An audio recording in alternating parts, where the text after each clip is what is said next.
Bien, estamos de regreso esta mañana con más de República y nos acompaña en el estudio César Villalona. Él es economista y también directivo de Profesionales por la Transformación del Salvador, PROES, con quien vamos a hacer un análisis necesario, importante, sobre el estado de las finanzas públicas a la luz de lo que hemos platicado con el ministro de Hacienda, Nelson Fuentes. Hablaremos también en términos generales sobre cómo se debería componer el presupuesto para 2020, un plan de gastos que responda a las necesidades de la población como debería de ser, y la necesidad de reformar también el sistema previsional de nuestro país. César Villalona, ¿cómo está? Qué gusto tenerlo. Muy bien, gracias por invitarme. César, comencemos con la parte de una evaluación o una lectura sobre el estado de las finanzas actual y que tiene que ver también con la parte económica, con la colocación de bonos que ha hecho pues este gobierno, una tasa que no se había visto en años anteriores, una tasa de 7.1%. ¿A qué responde todo esto? Y a qué responde también este comportamiento que tiene la economía, que si bien es cierto, sigue siendo uno de los países en la región centroamericana que menos crece? Bueno, yo creo que las finanzas de este año arrancaron bien porque se aprobó el presupuesto el año pasado, el presupuesto del año 2019, con el financiamiento que requería, que era lo de las ventas de bonos por más de 1.300 millones. Es decir, es un presupuesto que tiene su financiamiento asegurado, digámoslo de esa manera. Eso fue positivo porque se aprobó así en diciembre, y cuando yo veo la evolución de los ingresos hasta junio, es la información que yo conozco, del Ministerio de Hacienda, hay un incremento de la recaudación más o menos de 2% con respecto al primer semestre del año pasado. Es decir, no están cayendo los ingresos del gobierno, están aumentando un poco, y eso tiene que ver con que la economía mantiene un determinado nivel de crecimiento. La colocación de bonos a una tasa de interés baja es una expresión de que hay un crecimiento aceptable, de que los organismos financieros internacionales no están viendo en el país una crisis de deuda. La deuda es alta, pero es bastante alta, pero tiene márgenes. Todavía hay posibilidades de manejo de esa deuda, y se comprometieron con bonos por 30 años a 7.12% de interés, que por cierto no es la tasa más baja. En el 2012 se vendieron aquí bonos por 5.87. Y en el 2014 se vendieron bonos por 6.37 a 12 años. Esto lo aclaro porque se está manejando eso públicamente. Es menor que los bonos que se vendieron en el 17, en el 16, porque ese año había un problema de finanzas públicas bastante delicado, sí, por muchas cosas que ya sabemos. Pero no con respecto a los últimos 30 años, no la tasa de interés más baja de los últimos 30 años, como se ha dicho desde el gobierno. Es positivo que se haya vendido esa tasa y a ese plazo, y es expresión de que no tenemos una economía en caída. Los informes del Fondo Monetario del Banco Mundial, el del Banco Mundial es de marzo, el del Fondo Monetario creo que es de mayo o de abril, reconocen un crecimiento económico estimulado por la inversión y por el consumo interno. Es decir, no se encuentra el 1 de junio una economía en caída, sino que se encuentra una economía con una tasa de crecimiento que no es muy alta, que era la que venía trayendo los últimos años, y una finanza pública con el financiamiento asegurado en términos de los gastos. Un presupuesto muy alto, pero financiado. Bien, damos la bienvenida también, César, a Rafael Lemus, que está con nosotros. Muchas gracias por acompañarnos, Rafael. ¿Cómo está? Buenos días, bienvenido. Rafael, me gustaría también que comenzáramos haciendo una valoración acerca del estado actual de las finanzas, como ya lo hablábamos con César Villalona. ¿Cuál ve usted, por ejemplo, cuál es su lectura acerca del tema fiscal que tiene nuestro país en cuanto a retos y desafíos, y también el comportamiento económico que estamos viendo para este 2019 y las proyecciones que se pueden tener para el próximo año? Ok, las finanzas públicas tienen como un aspecto estructural, y es que siempre hemos sostenido un déficit en torno al 3%, y ese es el que más o menos se está aproximando de cierre de año. Y la dificultad es que desequilibrio de esa magnitud, con el nivel de deuda de más de 70% y la economía creciendo relativamente incluso un poquito menor, o sea, en torno al 2%, pero eso no permite que esa ecuación con esos números de deuda arriba de 70, déficit de 3 y crecimiento bajo, pueda resolver ese nudo. Y los mismos organismos como calificadoras Moody ya está poniendo alerta de que si no hacemos nada de cambio, la deuda va a seguir con su trayectoria creciente. Y el problema ya más social es que lo que se destina a pago de intereses, solo intereses, está llegando a cerca de $1.000 millones, que eso supera a lo que se le asigna a las carteras individualmente de educación, que es la que recibe más, a la de salud o seguridad. Entonces, hay una necesidad y es atender los problemas y las necesidades de la gente en materia de calidad educativa, mejora de salud, mejora de seguridad, pero cada vez el gobierno se está quedando con menos plata para hacer eso. Y el crecimiento no le está ayudando, porque incluso primeros meses la historia no pinta bien. Se nos ha debilitado las exportaciones, se nos ha debilitado las remesas, y eso va directamente al consumo y a la dinámica de la economía, que es muy alambrada respecto de remesas y exportaciones. Entonces, vaya, si bien es cierto que hay un nuevo panorama con un nuevo gobierno, nuevas expectativas que son buenas, pero si eso no se traduce en más inversión, en más crecimiento, nos va a atrapar el problema de la deuda. O sea, tenemos un margen bien limitado. ¿Qué acciones cree usted que se deberían de implementar para que la deuda pues reduzca o al menos se pueda controlar?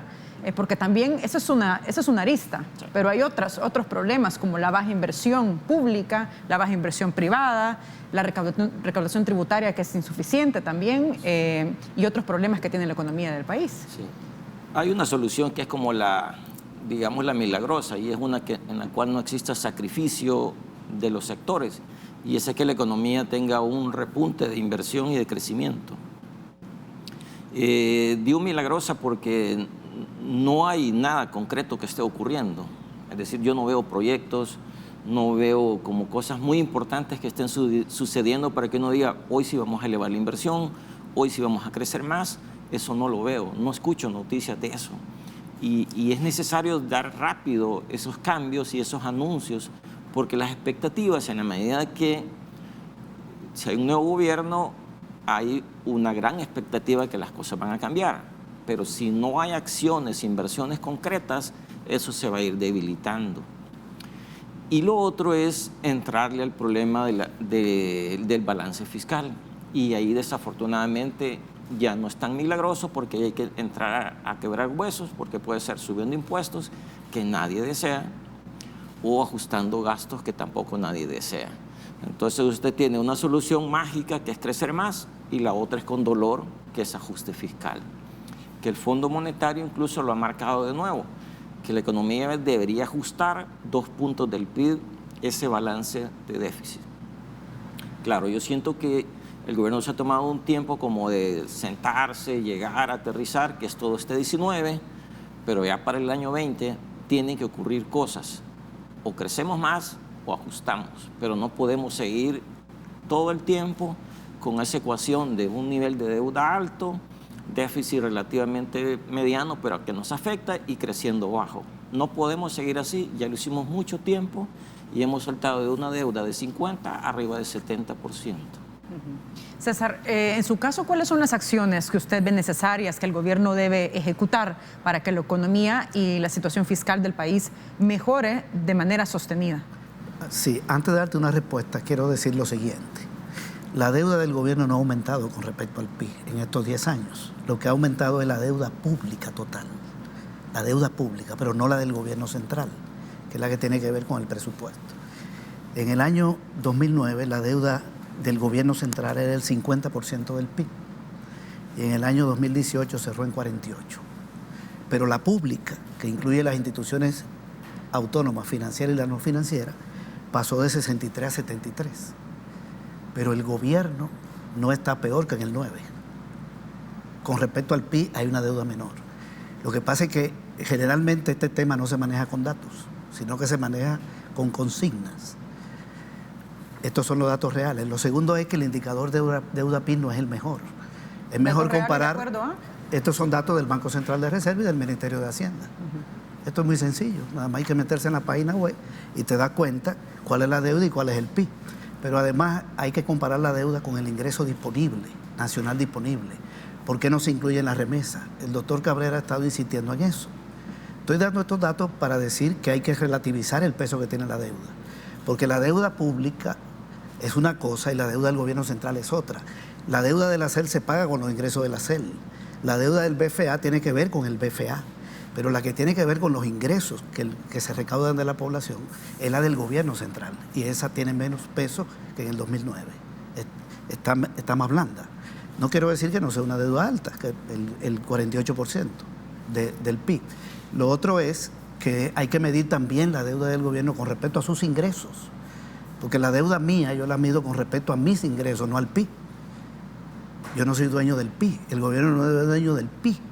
Yo soy dueño de una parte del PIB que es la que capto vía salario, igual que tú, igual que otra persona. Entonces, si tú haces ese cálculo, en el año 2009 el gobierno con todos sus ingresos pagaba el 29% de su deuda, y en este momento puede pagar casi el 40%. Bien, con esto no estoy diciendo, yo concuerdo con Lemos de que la deuda es pesadita. Estoy diciendo que no está peor que hace 10 años, pero sigue siendo pesadita, sobre todo porque consume mucho del presupuesto. Este año el pago de deuda superó los 2.000 millones, entre amortización e intereses.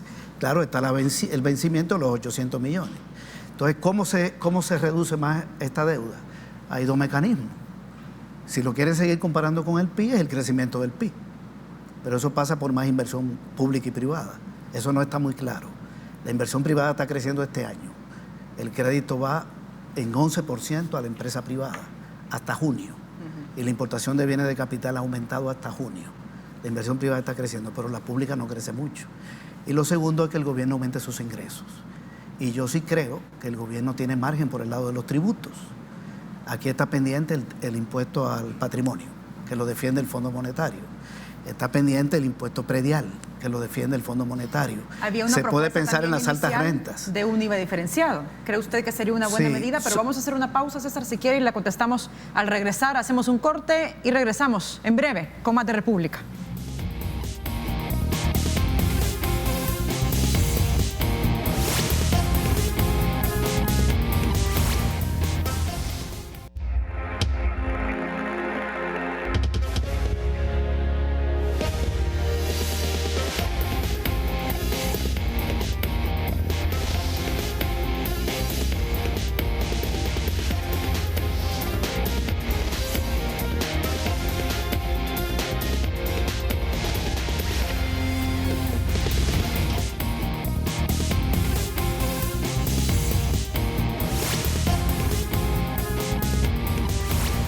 Estamos de regreso aquí en República conversando con dos analistas y economistas. Nos acompaña César Villalona y también Rafael Lemus. Ellos en la primera parte de esta entrevista han hecho una evaluación acerca de los retos y los desafíos que tiene este gobierno en materia económica y también fiscal. Y yo les hacía una pregunta, César, porque una de las propuestas que se escuchaba, al menos en campaña, era para mejorar la recaudación tributaria y cumplir con la ley de responsabilidad fiscal que habla del 18.5% en 2022, si no me equivoco, era colocar el IVA diferenciado. Le preguntaba yo si era una medida que se puede establecer aquí en el país, si es viable, si ha funcionado, por ejemplo, en otros países, y si sería un buen mecanismo para poder mejorar los tributos. Yo creo que sería justo que se aprobara un IVA diferenciado, por ejemplo, un IVA de 20% para bienes de lujo. Lo que sucede es que eso no da mucho dinero. No va a resolver el problema de las necesidades financieras, pero se puede implementar. A lo mejor se puedan conseguir unos 10 o 15 millones de dólares, pero el problema de la finanza pública es más grande. Por eso yo mencionaba el impuesto predial, que ese da más de 100 millones, está calculado por el Fondo Monetario. El impuesto al patrimonio, que no tiene nada que ver con la población de bajos recursos ni con los sectores medios. Yo recuerdo que el gobierno de Funes dejó, que no lo aprobó la Asamblea, una propuesta de un impuesto a la vivienda de más de $350,000, de 1%, y los ranchos en la playa, las casas de recreación, eso da más de 100 millones. Solo ahí estamos hablando de 200. El control de elevación. Ya el Ministerio de Hacienda tiene un préstamo que está en ejecución para la factura electrónica. Hay que mejorar los mecanismos de control de elevación. ¿A cuánto asciende? 1.800 millones. Entonces hay margen para conseguir recursos sin afectar a la población y sin tener un impacto en los precios, en términos de afectar la inflación, porque no estoy hablando de impuesto al consumo, Los precios suben cuando tú subes el IVA, pero un impuesto a la propiedad de un rico no tiene nada que ver con los precios, ni te deprime la economía. Yo creo que ese es un margen. Lo que no me gustaría es que se resolviera el problema de la finanza por la otra vía, que es la que plantean los neoliberales, que es la reducción del gasto, porque ese es el otro mecanismo. Yo reduzco gasto, entonces nivelo mi finanza. En mi concepción debe ser aumento de ingresos, sin afectar a la población. He mencionado estos tres: predial, patrimonio, el IVA diferenciado no da mucho y el control de la evasión. Me enfocaría en eso. Por el lado del gasto, yo creo que el gobierno debe seguir invirtiendo más en inversión y en gasto. En general, un presupuesto más expansivo. Eso es lo que necesitamos, que incida más en el crecimiento económico. En la entrevista que yo vi del ministro de Hacienda, él hablaba de que la inversión pública podría andar por 850 millones. Si es así, no va a ser muy diferente a la de este año, la del año que viene. Habría que ver si mejor se plantea una inversión pública más alta. Cuando estamos hablando de inversión en obras, construcciones, que son lo que impactan en el crecimiento económico. Rafael, usted insiste en la parte de las inversiones, y de hecho también el ministro de Hacienda, Nelson Fuentes, nos decía en la primera parte de este espacio, hablaba que se tiene, digamos, proyectado 4.500 millones de inversión privada, decía él, y que si sucediese eso en el 2020, se pudieran invertir aquí 600 millones, lo que podría generar que el país crezca al 3% del Producto Interno Bruto. ¿Cómo ve usted esta valoración? Yo creo que es bueno que el gobierno se ponga metas para inversión pública, y esos proyectos como de interés más nacional, estratégicos, todo eso está bien. Pero yo creo que lo que el país le está faltando son como impactos de inversión privada importante que acompaña a la inversión pública. O sea, el mayor inversor en el país son los privados. Y ahí donde uno no escucha como noticias fuertes de inversiones.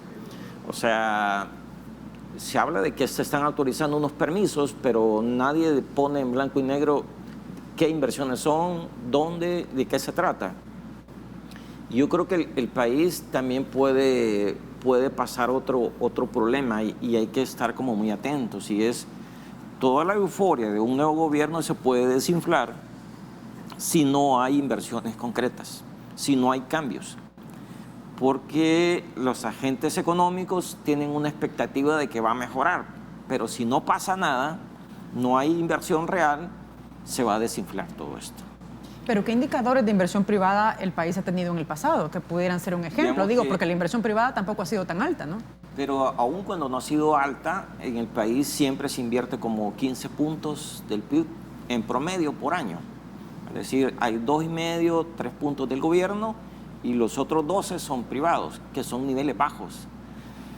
Pero lo que se necesita es que eso es más de 2.000 millones de dólares privados por año. Se necesita, digamos, como buenas noticias de que va a haber un desarrollo en tecnología, que va a haber un desarrollo en hotel. O sea, necesitamos proyectos que se empiecen a ver, porque el país necesita que las expectativas se concreten en inversiones. Y ahí donde yo siento que no estamos recibiendo noticias, no estamos escuchando de proyectos nuevos concretos en alguna industria, de expansiones, sino que las noticias no son muy halagüeñas en exportaciones, por ejemplo. Se nos ha desinflado.